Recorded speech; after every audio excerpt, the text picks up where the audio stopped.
ये जो world over है, एक ऑर्गेनाइजेशन है यूनिवर्सल पोस्टल यूनियन, जिसके कंट्रीज़ मेंबर हैं, मोर देन 200 कंट्रीज़ उसके मेंबर हैं। भारत भी यूनिवर्सल पोस्टल यूनियन का मेंबर है। 1874 में यूनिवर्सल पोस्टल यूनियन बनी थी। 1969 में जब कांग्रेस हुई टोक्यो में, तो ये डिसाइड किया गया कि 9 अक्टूबर का जो दिन है ये वर्ल्ड पोस्ट डे के रूप में मनाया जाए।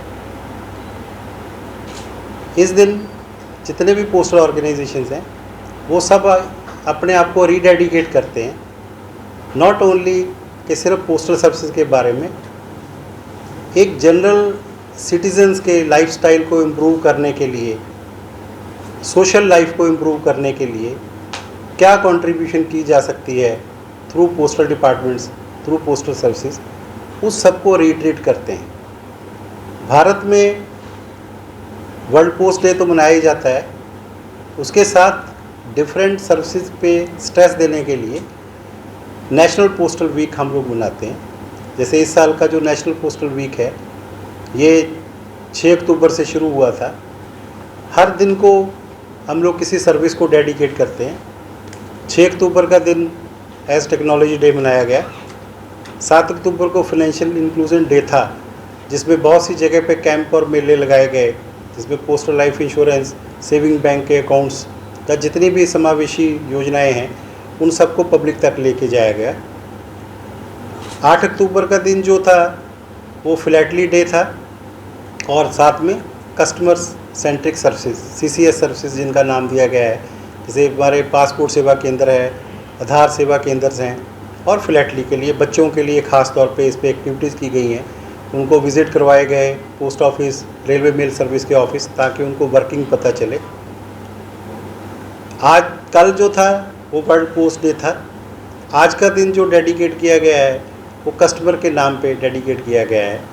डाक सेवा का स्लोगन भी डाक सेवा जन सेवा है इस डिपार्टमेंट का, और उसके साथ ही हम ये कहते हैं customer is king and customer is always right. तो हम अपने एम्प्लॉयज़ को भी उनका बिहेवियर चेंज करने के लिए कोशिश करते हैं, उनकी ट्रेनिंग्स करवाते हैं। अभी तो आई गॉट प्लेटफॉर्म पे भी ट्रेनिंग्स हो रही हैं ताकि उनका बिहेवियर चेंज हो।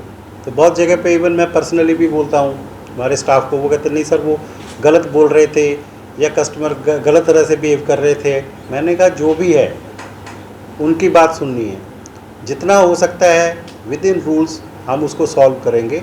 हमको किसी को रफ लैंग्वेज नहीं बोलनी है, ना किसी के साथ झगड़ा करना है। रूल्स के मुताबिक जितना होगा हम करेंगे। जैसे हम कुछ भी बात करते हैं एज कस्टमर के साथ, जब मैंने एज SSP ज्वाइन किया था जलंधर में, और बहुत सारे हमारे GDS थे जो इस डिपार्टमेंट में प्रमोशन बहुत है।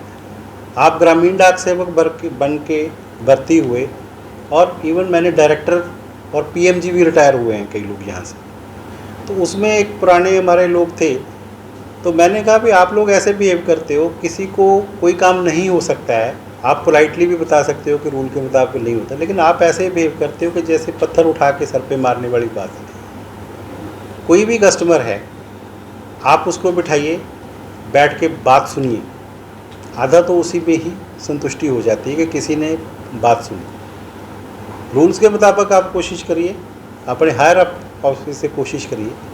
मेरा पर्सनल एक्सपीरियंस है, मतलब जब मैं इस डिपार्टमेंट में नहीं था, हमारे पंजाब में हमारे गांव के पास एक पोस्ट ऑफिस होता था अलावलपुर। वहाँ का एक आदमी हमारे गांव में पोस्ट मास्टर था, सरदार जी थे। मेरा मतलब एक्सपीरियंस है भी उसको कुछ नहीं आता था खास। जैसे मेरा PLI का रिबेट का इशू था, तो रिबेट मुझे लेनी है, क्योंकि PLI में अगर आप एडवांस में पेमेंट करते हो तो आपको रिबेट मिलती है, 6 मंथली या क्वार्टरली ऐसे करके रिबेट मिलती है। लेकिन उसको नहीं पता था कि इसको कैसे एडजस्ट करना है अकाउंट में। सर अभी लेकिन स्टेट को पोस्टल को स्ट्रेंथन करने के लिए क्या क्या कार्यक्रम हाथ में लिया जाए? स्टेट का जो है, अभी जैसे मैंने बताया कि भाई नेटवर्क है 8912 पोस्ट ऑफिस का, उसमें अभी 2 ब्रांच पोस्ट ऑफिस को हमने अप्रूवल दी है अपग्रेड करने की। इसी के साथ ही कोशिश की जा रही है कि जिन गांव में नेटवर्क अवेलेबल होता जाएगा, क्योंकि गवर्नमेंट ऑफ इंडिया की भी पॉलिसी है कि 5 किलोमीटर के दायरे में बैंकिंग सर्विसेज लेके जानी है, उसके थ्रू हम लेके जाएं। बाकी ये जो बिल्डिंग्स वगैरह का है, अभी फ़ोटोग्राफ्स की बात हो रही थी, हमने भी वो कैंपेन भी शुरू की है। हमने बहुत सारे फ़ोटोग्राफ्स अपने पास मंगवाए हैं, वहाँ से देख के हम फ़ोन करते हैं इनको भी, आप बाहर तो देखो दरवाजे के बाहर क्या हो रहा है या क्या नहीं हो रहा है। बाकी जो है नेशनल लेवल पे, जैसे मैंने अभी बताया कि एडवांस पोस्टल टेक्नोलॉजी का इम्प्लीमेंटेशन हुआ है, रैशनलाइजेशन ऑफ रेट स्ट्रक्चर हुआ है जो स्पीड पोस्ट में हुआ है।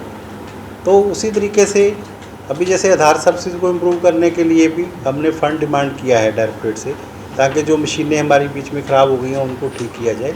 तो जितना हमारे पास फ़ंड होता है हम उससे उसी में काम कर सकते हैं और उसी में काम करते हैं। बिल्डिंग्स का भी जो है हमारा सिविल विंग है, इलेक्ट्रिकल विंग है, उनके थ्रू काम होता है, ऐसा कोई इंडिविजुअल नहीं होता।